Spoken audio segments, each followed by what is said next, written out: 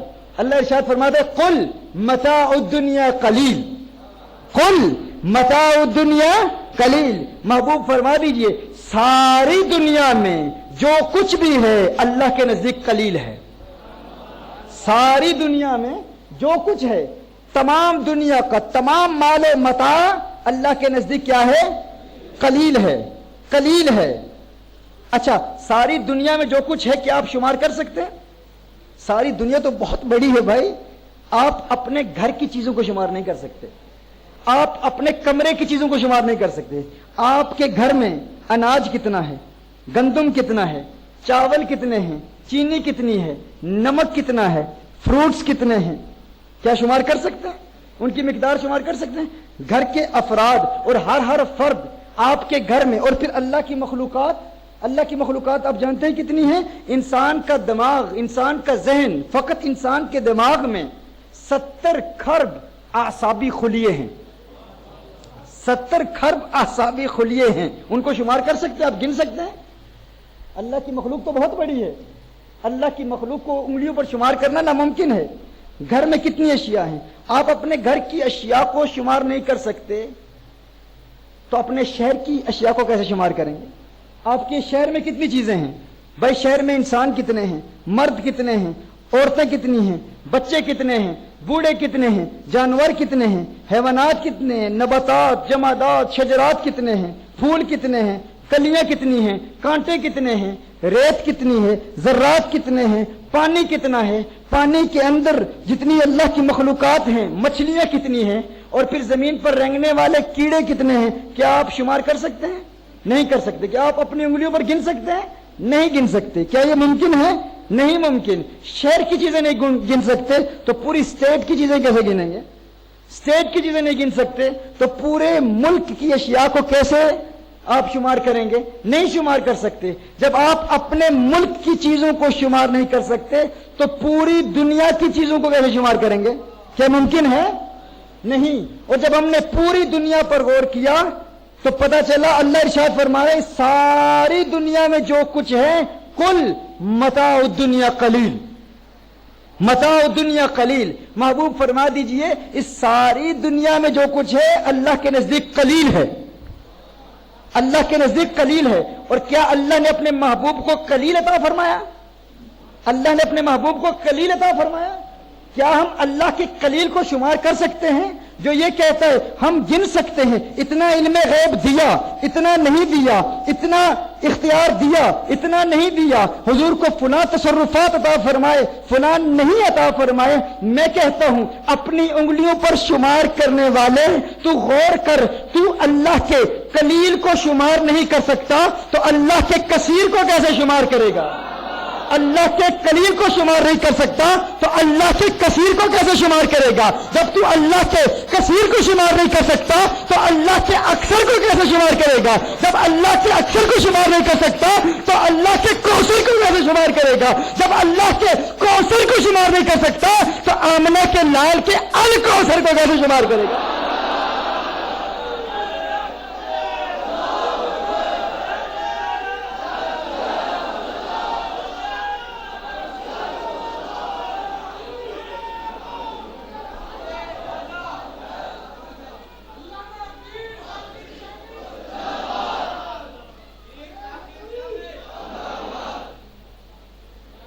اللہ نے اپنے محبوب، اچھا اللہ نے اپنے محبوب کو ساری کائنات کا مالک بنایا کیوں؟ اس پر بھی توجہ کیجیے گا، کیوں مالک بنایا اللہ عز و جل نے؟ اچھا ایک تو یہ ہے، وہ بہت طویل بحث ہو جائے گی، میں نماز کی جانب واپس آتا ہوں۔ ایک نقطہ صرف آپ کی طبیعتوں کی ضیافت کے لیے صرف ایک نقطہ انشاءاللہ پیش کرتا ہوں کہ اللہ نے اپنے محبوب کو ہر چیز کا مالک کیوں بنایا؟ اللہ نے اپنے محبوب کو یہ ہبہ کیوں کیا؟ یہ تحفہ کیوں دیا؟ یاد رکھیے محب اپنے محبوب کو تحفے دیا کرتا ہے۔ جب انسان کو کسی سے پیار ہو جائے نا، محبت ہو جائے تو محب اپنے محبوب کو تحفے دیا کرتا ہے۔ یہ محبت کا تقاضا ہے، یہ پیار کا تقاضا ہے۔ یہ آواز آپ کو کلیئر آ رہی ہے؟ جب میں آواز میری بلند ہوتی ہے تو کٹتی تو نہیں نا آواز؟ صحیح. اللہ نے اپنے محبوب کو ساری دنیا ساری کائنات تحفتاً عطا فرما دی. کیوں؟ آپ جانتے ہیں کہ عام محاوروں میں دنیا میں اگر آپ کو کسی سے پیار ہو جائے نا، کسی سے محبت ہو جائے، تو محب اپنے محبوب کو اکثر کہا کرتا ہے، عربی کا ایک مقولہ ہے، فلان یحب فلانا بحیث یقلب له القبلہ، فلاں فلاں سے اتنا پیار کرتا ہے کہ اپنے محبوب کے پیار میں قبلہ ہی بدل دے. عرب اکثر کہتے ہیں. لیکن کیا آج تک دنیا میں عشق مجازی والے کسی محب نے اپنے محبوب کے لیے قبلہ بدلا؟ کوئی نہیں بدلتا. یہ کہنے کی باتیں ہیں، کہتا ہر کوئی ہے، کرتا کوئی نہیں ہے. اللہ ارشاد فرماتا ہے، میرے محبوب جب دنیا والے، دنیا کے یہ جھوٹی محبت کے دعوے دار جب اپنے محبوب سے کہیں گے، محبوب میں تجھ سے بہت پیار کرتا ہوں، بہت عشق کرتا ہوں، تیرے لیے سب کچھ کر سکتا ہوں، کیا کر سکتا ہے؟ قبلہ بدل سکتا ہوں. کہاں اس محب کو خود محسوس ہوگا میں جھوٹ بول رہا ہوں، میں کہتا تو ہوں لیکن کرتا نہیں ہوں. لیکن کہیں اس کے ذہن میں یہ خیال نہ آئے کہ اللہ کا پیار بھی ایسا ہے. محبوب دنیا والے، دنیا کے جھوٹے عاشق یہ کہا کریں گے، ہے میرے محبوب تیرے پیار میں قبلہ بدل دوں گا، لیکن یہ کہنے کی باتیں ہیں، کرتا کوئی نہیں ہے. لیکن مجھ رب کا پیار ایسا پیار نہیں ہے. محبوب قد نرا تقلب وجهك في السماء فلنولينك قبلة ترضاها. محبوب تو نماز ادا کر رہا ہوگا، تیرے دل میں یہ خیال گزرے گا قبلہ بدل جائے. محبوب تیرے پیار میں تیرا رب قبلہ ہی بدل دے گا.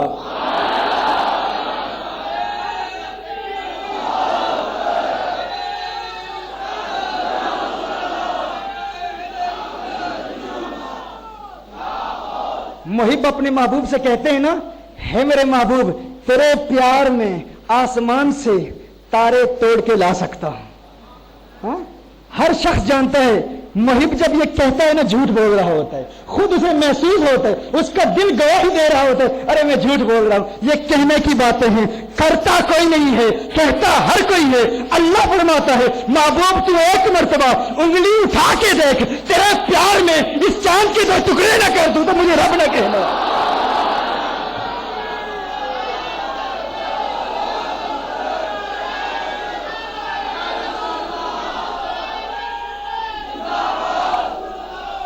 چاند جھک جاتا جدھر انگلی اٹھاتے مہد میں، کیا ہی چلتا تھا اشاروں پہ کھلونا نور کا.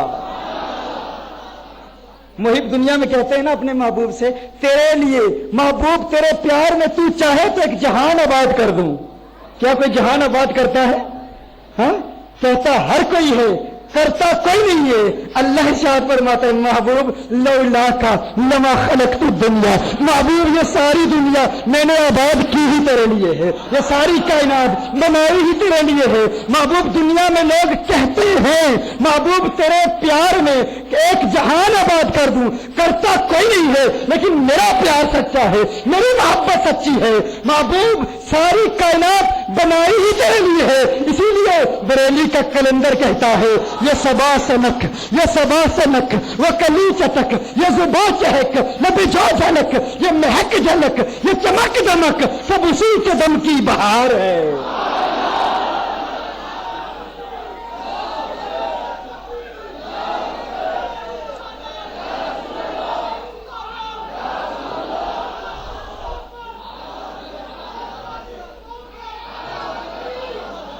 کہا یہ سب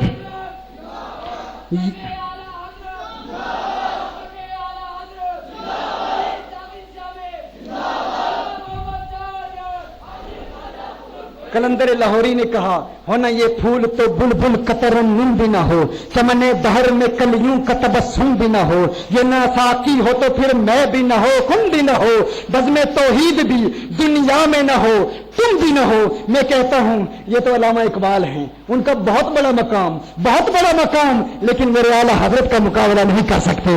اعلیٰ حضرت فرماتے ہیں، یہ صبا سے نک، وہ کلی چٹک، یہ زباں چہک، لب جو جھلک، یہ مہک جھلک، یہ چمک دمک، سب اسی کے دم کی بہار ہے.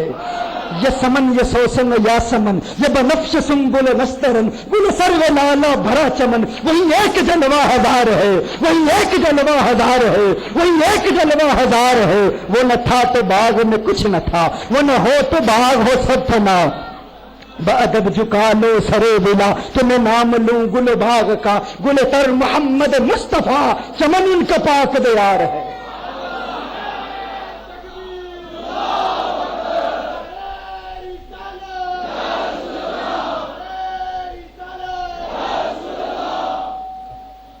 اور پھر زمین و زماں تمہارے لیے مکین و مکان تمہارے لیے چنین و چنا تمہارے لیے بنے دو جہاں تمہارے لیے دہن میں زباں تمہارے لیے بدن میں ہجاں تمہارے لیے ہم آئے یہاں تمہارے لیے اٹھیں بھی وہاں تمہارے لیے زنا میں چمن چمن میں سمن سمن میں پھبن پھبن میں دلہن سجائے مہن پھر ایسے منن یہ امن و اما تمہارے لیے.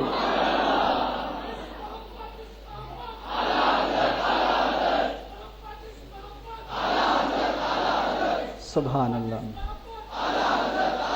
اور پھر اعلیٰ حضرت رحمۃ اللہ تعالی علیہ اعلیٰ حضرت رحمۃ اللہ تعالی علیہ نے الخیر کلہ کا ترجمہ کیا کیا؟ فرماتے ہیں اصالت کل، امامت کل، سیادت کل، امارت کل، حکومت کل، ولایت کل خدا کے یہاں تمہارے لیے، خدا کے یہاں تمہارے لیے. تو یہ اللہ کا پیار ہے. اللہ یوں اپنے محبوب سے پیار کرتا ہے.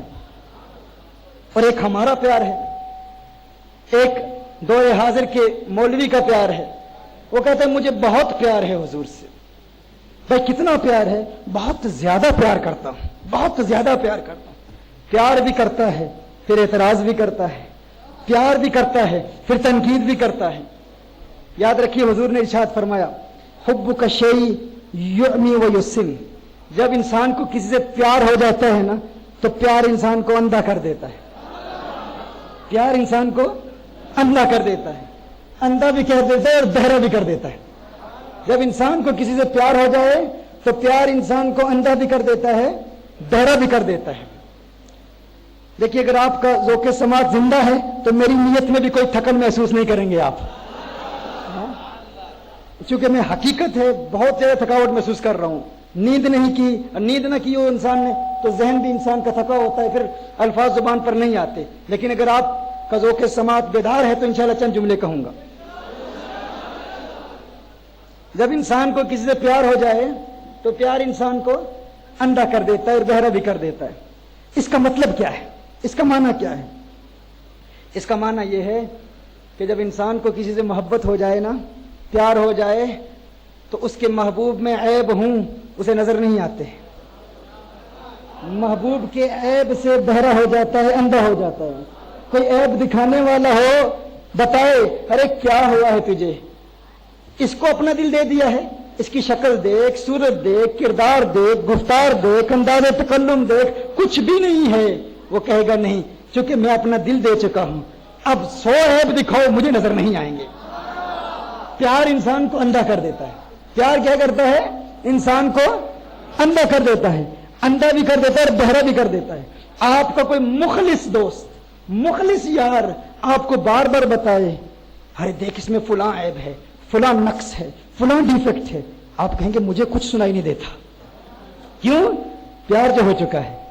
پیار ہو جائے تو انسان اندھا بھی ہو جاتا ہے، بہرا بھی ہو جاتا ہے. اس کی ایک مثال میں دیا کرتا ہوں. شرط یہ ہے کہ پیار ہو جائے، شرط یہ ہے کہ حقیقتاً پیار ہو چکا ہو، جھوٹا دعوے دار نہ ہو پیار کا.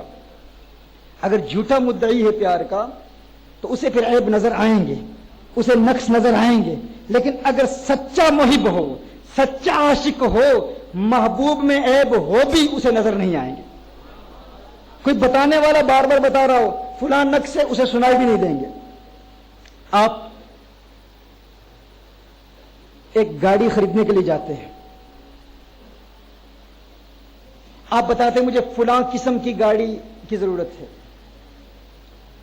وہ آپ کو 10 گاڑیاں دکھاتے ہیں، کہتے ہیں یہ گاڑی ہے، یہ گاڑی ہے، یہ گاڑی ہے.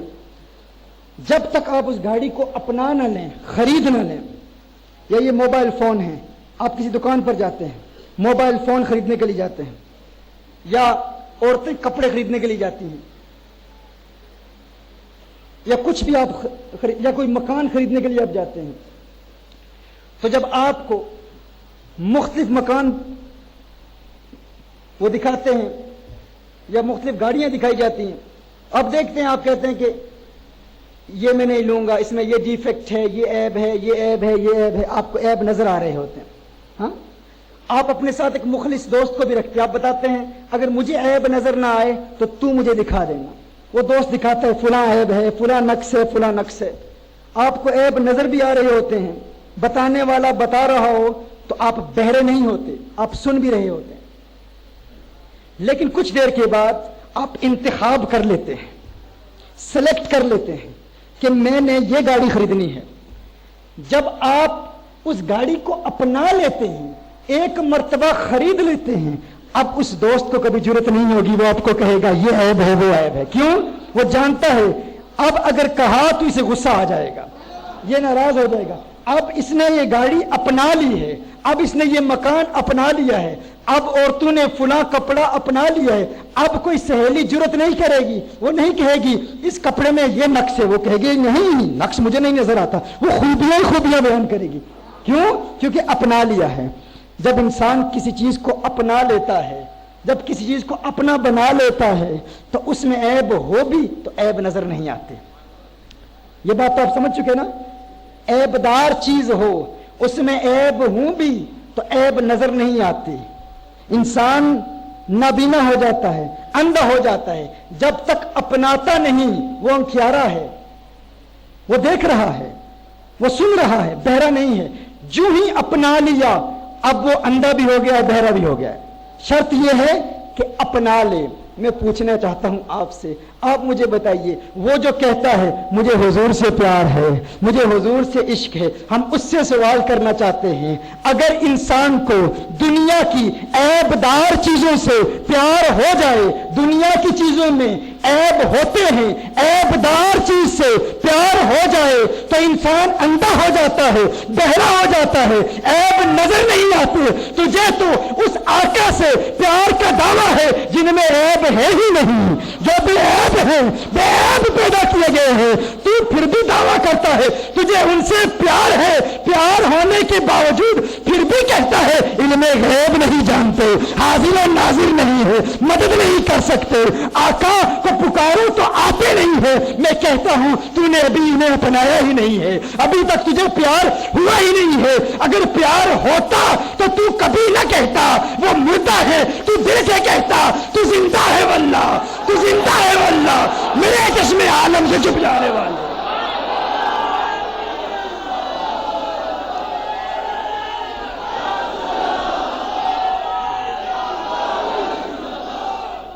پتہ چلا پیار ہوا ہی نہیں ہے.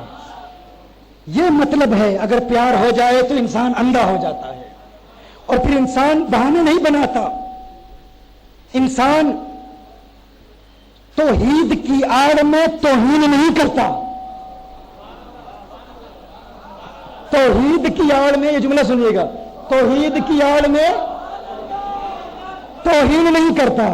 اور ہم وہ ہیں جو عشق کی آڑ میں شرک بھی نہیں کرتے.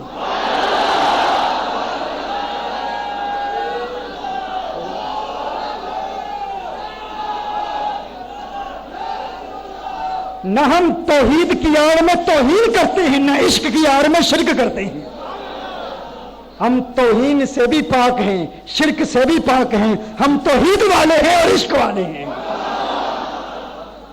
یہ غلط فلسفہ ہے کہ حضور کی محبت میں انسان شرک کرتا ہے. نہ، اس کے استاد نے کہا فلاں جگہ ایک آئینہ پڑا ہے، ایک شیشہ پڑا ہے، وہ شیشہ لے آ.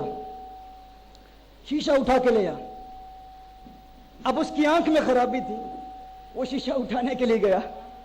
شیشہ اٹھانے کے لیے گیا تو اسے ایک کے دو نظر آ رہے تھے، دو نظر آئے. وہ واپس استاد کے پاس گیا. اس نے کہا استاد محترم وہاں ایک شیشہ تو نہیں، وہاں دو شیشے ہیں. اب استاد بھی امتحان لینا چاہتا تھا. استاد نے کہا اچھا یہ بات ہے وہاں دو شیشے ہیں، وہاں دو شیشے ہیں تو ایسا کر پتھر سے ایک شیشہ توڑ دے. پتھر سے ایک شیشہ توڑ دے، جو بچ جائے اسے واپس لے آ۔ ایک کو پتھر سے توڑ دے، جو بچ جائے اسے واپس لے آ۔ اس نے کہا ٹھیک ہے، دو ہی ہیں، میں نے دو دیکھے۔ اس کی آنکھ کی خرابی تھی نا، اس کی آنکھ میں کچھ خرابی تھی۔ اس نے دیکھا ایک شیشہ، وہ ایک کو دو دیکھ رہا تھا۔ استاد کے پاس واپس آیا، اس نے کہا استاد صاحب، میں ریپیٹ کر رہا ہوں، شاید آواز کلیئر نہیں تھی چونکہ نشر بھی ہو رہا ہے ساتھ ساتھ۔ اس نے کہا دو شیشے ہیں۔ استاد نے کہا ٹھیک ہے، لے جا یہ پتھر اور پتھر پھینک اور ایک کو توڑ اور جو بچ جائے اسے واپس لے آ۔ وہ جاتا ہے، پتھر پھینکتا ہے، ایک کو توڑتا ہے، اس کی آنکھ کے مطابق دوسرا بھی ٹوٹ جاتا ہے۔ استاد کے پاس واپس آتا ہے، وہ کہتا ہے استاد صاحب، میں نے خدا کی قسم، اللہ کی قسم، ایک بار ہی پتھر پھینکا تھا لیکن وہ دوسرا بھی ٹوٹ گیا۔ استاد نے کہا عقل کے اندھے، وہ ایک ہی تھا، تجھے دو نظر آ رہے تھے۔ محبت خدا کا دعویٰ کرنے والوں، محبت الہی کے دعوے داروں، کہیں ایسا نہ ہو بروز قیامت اللہ اللہ کہنے والوں اور یہ دعویٰ کرنے والوں ہم اللہ والے ہیں، اللہ والے ہیں، حضور والے نہیں ہیں۔ حضور کا پیار اور اللہ کا پیار دو جدا چیزیں ہیں، اور دنیا میں حضور کے پیار پر پتھراؤ کرنے والوں، کہیں ایسا نہ ہو قیامت کے روز تم اللہ کی محبت کا آئینہ تلاش کر رہے ہو، دنیا میں حضور کی محبت پر پتھراؤ کرتے رہے اور وہاں آنکھیں کھلیں گی، وہاں اللہ کی محبت کا آئینہ بھی ٹوٹ چکا ہوگا۔ تم یہاں دو سمجھتے تھے، دو نہیں تھے، وہ ایک تھا، تیری آنکھ کی خرابی تھی۔ یہاں حضور کے آئینہ محبت پر پتھر پھینکنے والے، وہاں اللہ کی محبت کا آئینہ بھی ٹوٹا ہوا ہوگا۔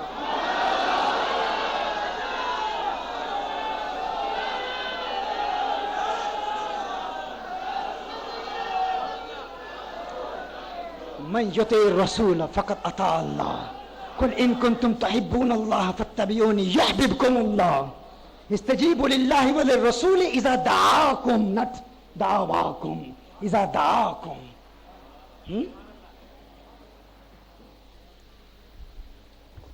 نماز میں کنسنٹریشن حاصل کرنے کے لیے پہلا پوائنٹ کیا ہے؟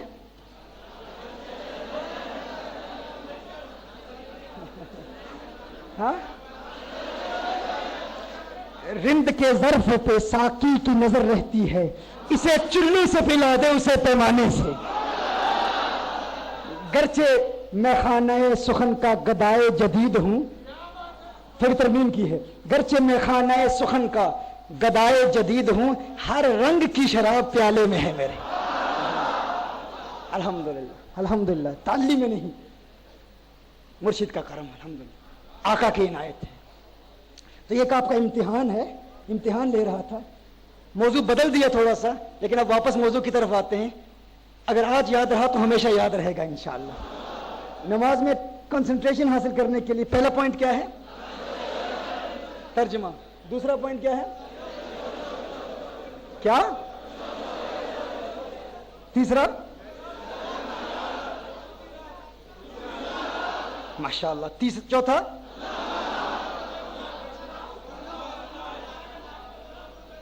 ماشاءاللہ۔ پانچواں؟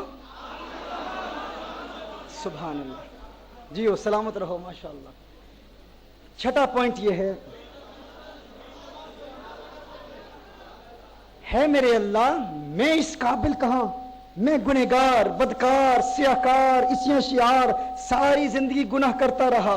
یا اللہ تو نے مجھے اسی مسلح پہ کھڑا کر دیا جس پر حضور کھڑے ہو کر نماز ادا کرتے تھے۔ یا اللہ میرا فارم آف کمیونیکیشن، میری عبادت کا طریقہ بالکل وہی ہے جو حضور کا تھا۔ یا اللہ میں اس قابل نہیں تھا، یہ تیرا کرم ہے کہ تو نے مجھے وہی نماز ادا کر دی۔ حضور کا تصور کرنا، حضور کی زلفوں کو ذہن میں، حضور کے زلفوں کا خیال پیدا کرنا، حضور کی زلفوں کے متعلق سوچنا، حضور کے رکوع کو سوچنا، حضور کے سجدے کو سوچنا، حضور کا قیام سوچنا، حضور قیام کیسے کرتے تھے۔ نماز میں حضور کا خیال آ جائے تو نماز کامل ہوتی ہے، باطل نہیں ہوتی، کامل ہوتی ہے۔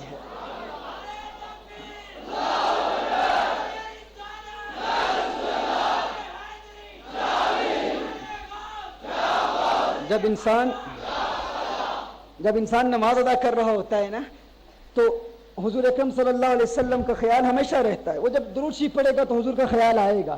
حضور کی عبادت کوئی نہیں کرتا, نماز ہے ہی حضور کی سنت, نماز حضور کی سنت ہے. انسان حضور کی سنت ادا کر رہا ہوتا ہے. اور اس حد تک کیسے ادا کرتا ہے؟ حضور اکرم صلی اللہ علیہ وسلم کا خیال ہمیشہ ذہن میں رہتا ہے, اس حد تک کہ اس میں احمد پر توجہ کریں. اس میں احمد جب انسان کھڑا ہوتا ہے تو احمد کی الف بن جاتا ہے. احمد الف ح میم دال, الف ح میم دال. کھڑا ہوتا ہے تو اس میں احمد کی الف بن جاتا ہے. رکوع میں ہوتا ہے تو اس میں احمد کی ہا بن جاتا ہے. ہاں, سجدے میں ہوتا ہے تو اس میں احمد کی میم بن جاتا ہے. آخری بیٹھتا ہے تو اس میں احمد کی دال بن جاتا ہے. وہ کریم رب ہے, نماز اپنی پڑھا رہا ہے, تصور یار بھی قائم رکھے ہوئے.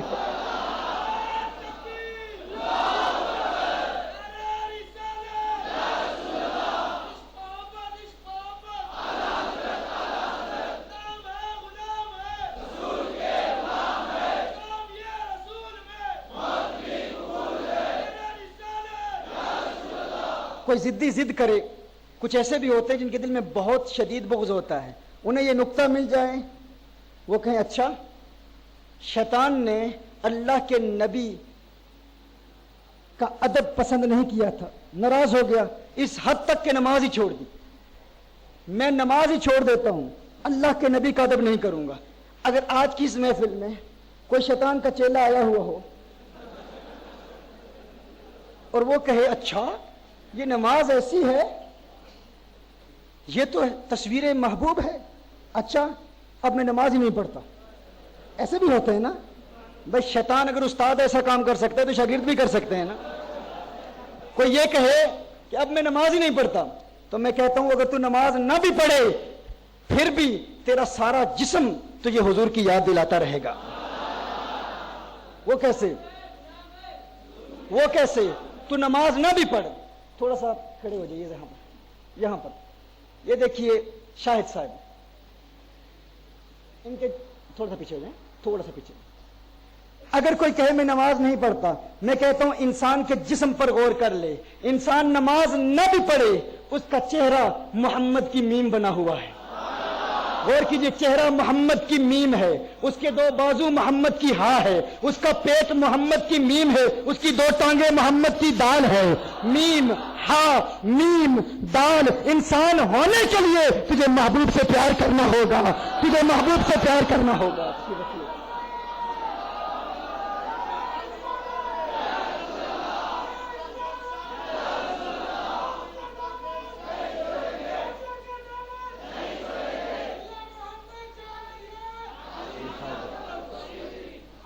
تو نماز میں یکسوئی توجہ حاصل کرنے کے لیے چھٹا پوائنٹ کیا ہے؟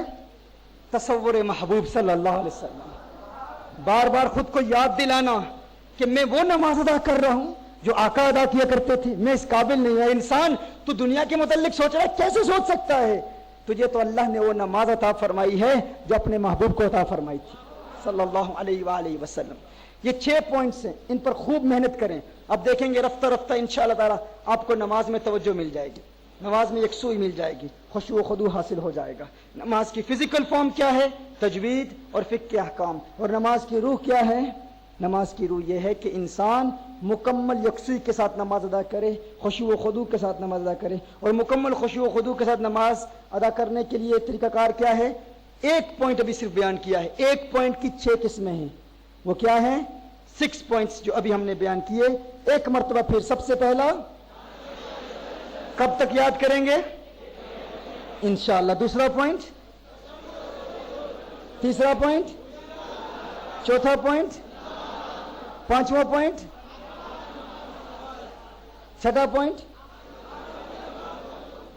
رسالت مآب صلی اللہ علیہ وسلم کی نماز کو یاد کرنا ہے. اس پر محنت کرتے رہیں گے تو انشاءاللہ تعالی نماز کی روح بھی مل جائے گی. اور جب نماز کی باڈی اور روح مل جائے, حضرت وہب بن منبہ رحمۃ اللہ تعالی علیہ ارشاد فرماتے ہیں, ایک شخص کو دھوکے سے ایک ڈیزرٹ میں, ایک جنگل میں ایک ڈاکو ایک لٹیرا لے کے جاتا ہے اور اسے کہتا ہے میں تجھے قتل کروں گا، یہاں لا کر میں لوگوں کو لوٹتا ہوں، ان کا مال لوٹ کر ان کو قتل کر دیتا ہوں۔ وہ کہتے ہیں مجھے میرا مال لے لے، میرا سارا سامان لے لے، لیکن مجھے قتل نہ کرنا۔ وہ کہتے ہیں نہیں، یہاں آج تک جو بھی آیا ہے میں نے اسے قتل کیا ہے۔ اس نے کہا ٹھیک ہے، میری آخری خواہش ہے یہ پوری کر دے۔ اس نے کہا تیری کیا خواہش ہے؟ اس نے کہا میں 2 رکعت نفل ادا کرنا چاہتا ہوں، 2 رکعت ادا کرنا چاہتا ہوں۔ وہ کہتا ہے ٹھیک ہے، تو اپنا شوق پورا کر لے، نفل ادا کر لے۔ وہ اللہ کا پیارا نماز کے جسم اور نماز کی روح کے ساتھ 2 رکعتیں ادا کرتا ہے۔ نماز کے جسم، میں نے آپ کو بتایا ہے نا کہ نماز کیا ہے؟ یہ نماز آپ کو فزیکل اینیمیز سے بھی بچاتی ہے، شیطانی حملوں سے بھی بچاتی ہے، گناہوں سے بھی پاک کر دیتی ہے، اور فزیکل اینیمیز آپ کے جانی دشمن جو آپ کے دشمن ہیں، جو آپ کو قتل کرنا چاہتے ہیں، آپ کو لوٹنا چاہتے ہیں، ان کا مقابلہ بھی نماز کرتی ہے۔ کیسے؟ لیکن شرط یہ ہے کہ نماز اس کے جسم اور روح کے مجموعے کے ساتھ ادا کی جائے۔ وہ اللہ کا پیارا کہتے ہیں میں 2 رکعت پڑھنا چاہتا ہوں، وہ 2 رکعت ادا کرتا ہے، نماز پڑھنا شروع کرتا ہے، اللہ اکبر قرات کرتا ہے۔ اچانک آسمان سے ایک نورانی مخلوق آتی ہے، ایک گھوڑے پر سوار، ہاتھ میں تلوار ہے۔ وہ جو اس کو قتل کرنا چاہتا ہے اس پر حملہ کرتا ہے، اس کو قتل کر دیتا ہے۔ یہ نمازی سلام پھیرتا ہے، سلام پھیرنے کے بعد السلام علیکم ورحمۃ اللہ، السلام علیکم ورحمۃ اللہ، دیکھتا ہے وہ جو شخص اسے قتل کرنا چاہتا تھا وہ خود مردہ پڑا ہے۔ اس روحانی نورانی مخلوق کے پاس جاتا ہے، تو کون ہے، کہاں سے آیا ہے؟ اس نے کہا میں تیری نماز ہوں، میں تیری نماز ہوں۔ یہ جو 2 رکعتیں تو نے ادا کی ہیں، میں انہی 2 رکعتوں کی شکل بن کے میں انسانی شکل میں آیا ہوں تاکہ تیرے دشمن کا مقابلہ کروں۔ یہ نماز کا فائدہ ہے۔ یہ نماز آپ کو ہر قسم کے دشمن سے بچاتی ہے، شیطانی حملوں سے بچاتی ہے، جنات کے حملوں سے بچاتی ہے، جادوگروں سے بچاتی ہے۔ یہ نماز آپ کو گناہوں سے بچاتی ہے، لیکن شرط یہ ہے کہ آپ نماز اس کی فزیکل فارم، اس کے جسم اور روح کے مجموعے کے ساتھ ادا کریں۔ انشاءاللہ تعالی تنگ دستی سے نجات مل جائے گی، پریشانیوں سے نجات مل جائے گی، بیماریوں سے نجات مل جائے گی۔ انشاءاللہ تعالی آپ کی زبان میں ایسی برکت پیدا ہوگی، آپ کسی کو دعا دیں گے آپ کی دعائیں اللہ قبول فرما لے گا۔ نماز سب سے بڑا ورد ہے، سب سے بڑا وظیفہ ہے، اس سے بڑا کوئی وظیفہ نہیں۔ آپ ارادہ کریں انشاءاللہ تعالی نماز کی فزیکل اور اسپرچل فارم کے ساتھ جب آپ نماز ادا کریں گے تو انشاءاللہ دل کی دنیا آباد ہوگی۔ اللہ جل وعلا سے دعا ہے کہ خالق کائنات آج کی اس بزم کو اپنی بارگاہ میں قبول و منظور فرمائے، ہماری اس حاضری کو قبول و منظور فرمائے۔ وآخر دعوانا ان الحمد للہ رب العالمین۔